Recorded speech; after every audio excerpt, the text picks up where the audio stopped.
During her rise up the career ladder, journalist Jane Hansen reported from war zones and covered military coups. What she didn't know then was that her greatest challenge would be as a mother. She began late, the lure of life as a foreign correspondent proving too great for perhaps too long. But then came 5 years of pregnancies and the loss of 3 babies, her son Jackson having fought an 8.5-month battle for life. It's been a journey that's seen Jane and her husband experience both the greatest joy and the worst imaginable pain of being parents. And Jane's told her story in a raw and heart-wrenching memoir, 3 seasons. Jane Hansen joins us now in the studio. Jane, thanks for coming in, and Hi, congratulations on the book. It's a very compelling, a very private story. What made you feel that you wanted to write that down for the world to see? Well, I guess the strangest, I just felt compelled to write it. I don't even know why. I guess this profound experience had happened, and as a journalist it kind of came naturally for me to tell it. And the other thing that I found out after the loss of Jackson is that the world deals with the death of a baby in a very queasy fashion. Nobody wants to mention it. People won't say anything to you. This is not an unkind thing.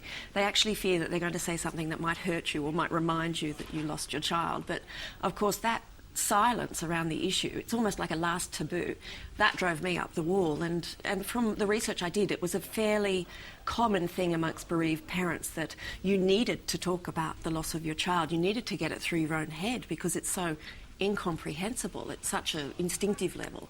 And you needed to talk about it. But if you raised the subject, a lot of people would become very queasy and try and change the subject. And if they didn't do that, perhaps they would give you a platitude, which in many cases was worse because you can't make sense of such tragedy. Are you inadvertently trying to get the message across that women must try and have their babies younger and not delay? Look, it's just what happened to me, but it's also a Generation X thing. I mean, I'm on the pointy end of Generation X, and I know that a lot of my colleagues put off childbearing till late. Certainly at Channel 9, I wasn't the only girl in her mid-30s without children.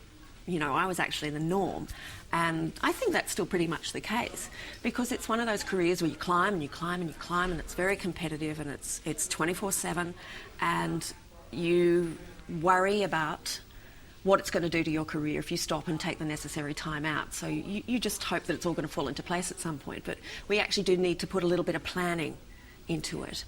When you fear that your career is going to be impacted by having a child, the bottom line is your career is impacted by having a child. That's just the way it is. There's some very moving scenes in the book, obviously. It's a real tearjerker as well as really beautiful.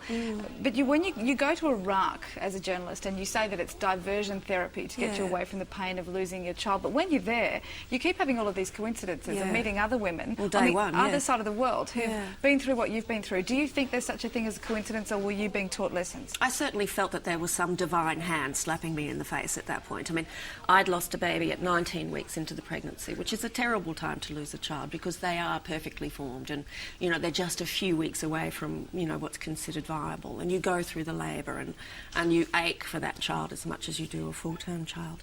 And I decided I'd go cover the war in Iraq to try and escape his due date, Thomas's due date. And, of course, the first interview I did on the day that my son was due to be born, or should have been born, had he grown to the full gestation, I interviewed a woman who just said to me, "You don't realise how precious my children are to me. You know, I don't want this war. My children are so precious because I've had 5 miscarriages, the last one 5 months into the pregnancy." I mean, what are the odds of that? You know, me running away from my own grief, going to the other side of the world, interviewing a woman whose country's about to be bombed, and she's been through the same pain that I've been through. And I thought that was serendipitous in a way, but that's almost too nice a word. But, you know, it really... Yeah, I realised then you can't run away from grief. So it's made you see the world differently, what you've been through? I saw it that way back then too, before any of that. But yes, when you learn... I think there's a quote about becoming a mother that you tap into the heart of the world. You know, there's this giant throbbing heart that is motherhood that you don't really know until you know. And I think it opens your heart up more so to the suffering of others because you can imagine, well, you know, I can not only imagine, I've been there. You know, the pain that is losing a child or having your child threatened in some way you know, it's very frightening. So would you do it differently if you had your time again? Yes. You say in the book, though, there isn't a right time to have a child, especially when you're in a television journalism career as a woman. That's a tough career.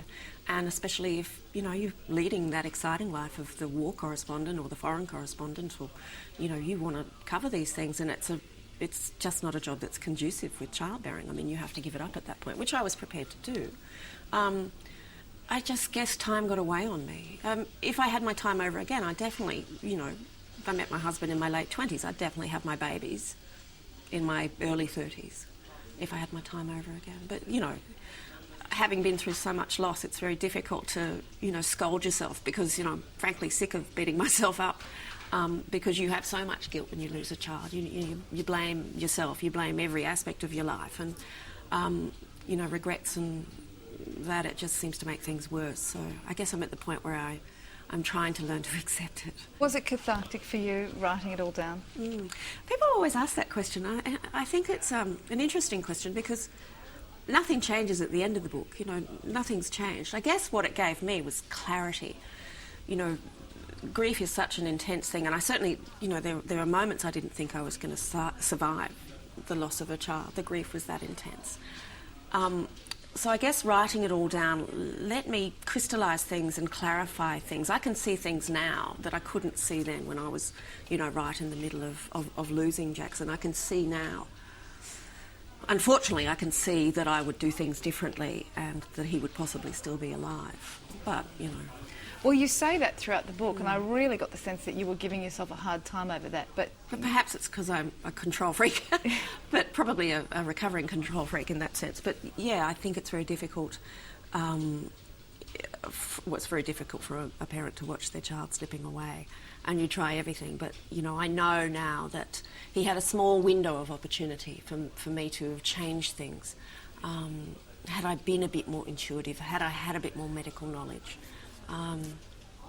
At the same time, I can't change that. So yeah, you end up going round in circles, beating yourself up. And your baby now, just a delight? Samuel, yeah, gorgeous. I mean, I'm very lucky. A lot of women don't fall pregnant again, and I fell pregnant again quite soon after we lost Jackson, which, you know, in many cases was too soon. But I was 40, you know. I didn't have time to wait. And I was so thankful that I had that pregnancy because he gave me hope, you know, and God, you need hope when, you know, you're dealing with that sort of grief. And the irony, of course, is I had to give up the job. I had to lie on my back for 7 months on the couch and just will this baby over the line because I could have had him early as well. I had Jackson at 26 weeks and the prematurity risk was there again.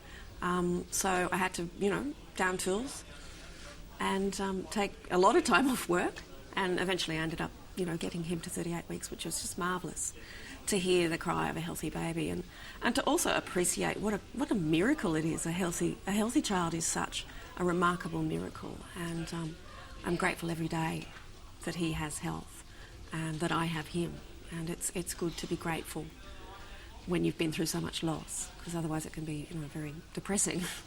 Yeah. All right, Jane Hansen, thank you very much. Thank you.